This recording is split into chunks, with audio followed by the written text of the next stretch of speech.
살롬 14과 세 번의 기름 부음, 그 두 번째 시간을 통해서 성경 여행을 이어가도록 하겠습니다. 지난주에 개론적으로 제사장 나라에 대한 교육, 즉 하나님께서 자녀들에게 제사장 나라의 교육을 철저하게 가르치라 라는 의미를 가지고 아브라함부터 유니게까지 8명의 가장들이 자녀들에게 제사장 나라 교육을 시킨 내용을 설명을 했고요. 그 다음에 도표를 통해서 이스라엘 역사 전체를 면밀하게 다시 한 번 더 살펴보았습니다. 오늘은 본론에 들어가서 세 번의 기름 부음의 의미가 무엇인가 14과의 제목이기도 하지요. 세 번의 기름 부음이라 하나님께서 다윗에게 세 번 기름 부음 실행하신 것을 얘기를 합니다. 자, 첫 번째 기름 부음은 다윗이 청소년기 때입니다. 하나님께서 다윗을 왕으로 예선하신 것이지요. 세우기로 계획하셨습니다. 사무엘을 통해서 이었지요. 여러분 잘 아시다시피 이새의 8 아들을 하나님께서 사무엘 앞으로 부르셨지요. 그때 사무엘의 눈에는 맏아들이 왕감이었다고 생각을 했지 않습니까? 그러나 하나님은 아니다라고 말씀을 하셨습니다. 그래서 둘째 아들, 셋째 아들, 이세 7째 아들까지를 다 보았지만은 사무엘의 눈에는 모두가 왕으로서의 자질이 보였습니다. 그러나 하나님은 아니다라고 얘기하셨지요. 양을 먹이던 막내 아들을 부르라 하셨습니다. 그 내용이 사무엘상 16장 12절에서 13절에 이렇게 기록하고 있습니다. 사람을 보내어 그를 데려오매 그의 빛이 붉고 눈이 빼어나고 얼굴이 아름답더라. 여호와께서 이르시되 이가 그니 일어나 기름을 부으라 하시는지라. 사무엘이 기름 뿔병을 가져다가 그의 형제 중에서 그에게 부었더니, 바로 그라고 하는 것은 청소년기에 다윗을 이야기를 합니다. 이것이 첫 번째 기름 부음의 사건입니다. 이어서 다윗은 두 번째 기름 부음을 받습니다. 앞에서 도표에서 설명드렸다시피 사울이 죽고 난 뒤에 북쪽 11지파를 중심으로 사울의 아들인 이스보셋을 중심으로 북쪽 왕조가 세워지고 유다 지파를 중심으로 다윗이 두 번째 기름 부음을 받게 됐습니다. 이때 다윗의 나이가 30살 때였습니다. 사무엘하 2장 4절에 이렇게 기록하고 있습니다. 유다 사람들이 와서 거기서 다윗에게 기름을 부어 유다 족속의 왕으로 삼았더라. 여러분, 지난주에 원통형으로 설명된 왕조시대의 역사 염두에 두시고 이 말씀을 이해하시면 됩니다. 세 번째 기름 부음을 받습니다. 이제 통일 이스라엘의 왕으로, 즉 12지파 전체의 왕, 통일 왕조의 두 번째 왕으로 세워지는데, 두 번째 기름 부음을 받은 후에 7년 6개월이 지났습니다. 사무엘하 5장 3절에 의하면은 이스라엘 모든 장로가 헤브론에 이르러 왕에게 나오매 다윗 왕이 헤브론에서 여호와 앞에 그들과 언약을 맺음에 그들이 다윗에게 기름을 부어 이스라엘 왕으로 삼으니라. 이렇게 다윗은 세 번에 걸쳐서 기름 부음을 받았다라는 내용을 정리해 두시기를 바랍니다. 자, 이러한 상황에서 한 나라가 세워지면은 수도가 만들어지지요. 입법, 행정, 군사, 외교, 무역 모든 면을 관할하게 되는 수도. 이 수도가 이전을 하게 됩니다. 예를 들면은 사울 왕이 죽고 난 뒤에 북쪽 11지파가 이스보셋 왕을 중심으로 해서 세워졌다고 했죠. 이렇게 분열이 될 때에 북이스라엘의 수도는 기브아에서 북쪽으로 이동하며 마하나임이 수도로 세워집니다. 이것은 분열을 상징을 합니다.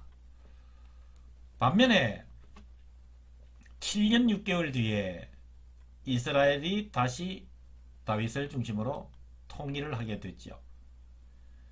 통일 왕국의 왕이 된 다윗은 수도를 헤브론, 즉 이스라엘의 남부 지역입니다. 여러분 지도를 보시면은 여기가 헤브론입니다. 이 전체가 이스라엘인데 이 남쪽 지역에 수도가 있었습니다. 즉 전체를 통치하기에는 너무 한쪽에 치우쳐 있었다는 것이죠. 그리고 앞에서 말씀드렸다시피 북쪽 11지파의 수도는 이 마하나임이라는 이 북쪽에 세워진 것이죠. 그러니까 이것이 분열을 상징하는 구도가 되는 것이죠. 그래서 이 다윗은 헤브론에서 이스라엘이 통일된 뒤에 이스라엘 전체의 중심이 되는 예루살렘으로 수도를 옮기게 됩니다. 특히 이 예루살렘은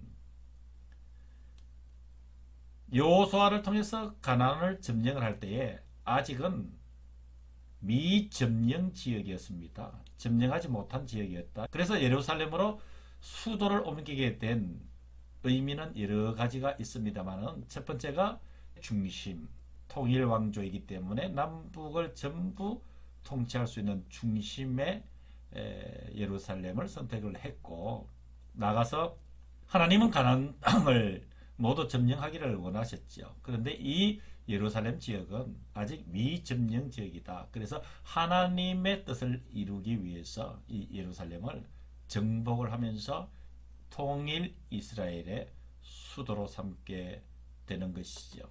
즉 다시 부연 설명을 드립니다. 유다 지파나 베냐민 지파 중심이 아닌 바로 제사장 나라를 중심에서 이끌어가는 레위 지파를 중심으로 12지파가 함께 할 수 있는 곳이 예루살렘이다. 그래서 수도 이전의 의미는 이렇게 중요하다는 것을 기억하시면은 성경을 이해하시는 데 큰 도움이 될 줄로 압니다. 그래서 이 수도로 지정된 예루살렘, 신약시대로 계속 이어가면서 예수님께서 성전을 중심으로 해서 사역하셨던 일들, 주님과도 결코 무관하지 않은 도시로 자리매김한다. 그래서 우리가 함께 떠나는 성경 여행은 그 역사 현장만 바라보지 마시고 이 역사의 흐름을 통해서 결국은 예수 그리스도에게 초점이 맞춰져 있다는 사실을 절대 한시라도 잊어서는 안 됩니다. 우리가 이렇게 열심히 성경 공부를 하는 이유도 결국 예수님을 이해하기 위해서 역사 계시는지를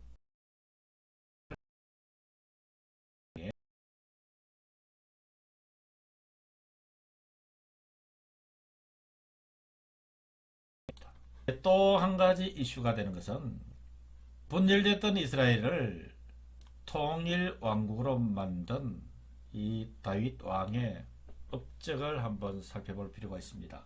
업적이라고 하는 것은 성경에 하나님께서 약속하셨던 모든 것들을 이루어가는 성취의 과정으로서 다윗의 업적입니다. 즉 크게 이야기를 하면은 하나님께서 아브라함에게 보여줄 땅을 제시를 하셨지요. 그리고 이 아브라함을 이끌어 가셨습니다. 땅에 대한 약속의 성취를 이야기를 합니다. 즉 여호와의 이름을 두시려고 택한 곳, 그것이 바로 예루살렘인 것처럼 말이죠. 창세기 12장 1절 혹은 7절에 보면은 보여줄 땅, 하나님께서 지시할 땅, 지금은 어찌 이끌어 가실 하나님께서 보여줄 그 땅, 내가 내게 보여줄 땅으로 가라. 이 땅은 내가 이 땅을 내 자손에게 주리라 하신지라. 창세기 12장 7절에 하나님께서 주기로 약속하신 그 땅, 아브라함을 통해서 보여주셨죠. 모세와 여호수아는 젖과 꿀이 흐르는 땅, 약속의 땅, 출애굽기 3장 8절에 의하면 아름답고 광대한 땅, 젖과 꿀이 흐르는 땅으로 소개되는 그 땅. 민수기 34장 1절에서 15절에 보면은 너희가 가나안 땅에 들어가는 때에 그 땅은 너희의 기업이 되리니 곧 가나안 사방 지경이라 말씀해 주십니다. 이렇게 약속해 주신 그 땅이 1차로 여호수아를 통해서 성취가 됐지요. 1차로 성취된 그 땅, 약속의 땅을 완전하게 성취하게 되는 사람이 다윗입니다. 그래서 완전하게 성취하기 위한 그 아름다운 결말이 예루살렘을 취하여서 수도로 삼게 된다. 나아가서 예루살렘에서 땅끝까지 복음을 전하라는 예수님의 지상 명령으로 이어지고 있다는 사실을 꼭 여러분 기억하시면서 통일 왕국의 왕인 다윗의 업적은 하나님께서 보여줄 땅, 그것을 여호수아와 모세를 통해서 주셨고, 그러나 완전하게 성취하지 못했습니다. 그런데 그 약속의 땅을 완전하게 성취한 사람이 다윗 왕이었습니다. 이것이 다윗의 업적이었습니다. 그래서 예수님께서 부활 승천하시면서 바로 그 약속의 땅 예루살렘에서 이 땅 끝까지 나의 복음을 전하라. 부활하신 주님께서 명령하셨던 것, 우리는 기억을 해야 되는 줄로 믿습니다. 예, 오늘 제14화 두 번째 시간 마무리를 하고 세 번째 시간 다음 주에 여러분 오늘도 수고하셨습니다. 다음 주에 뵙겠습니다. 살롬.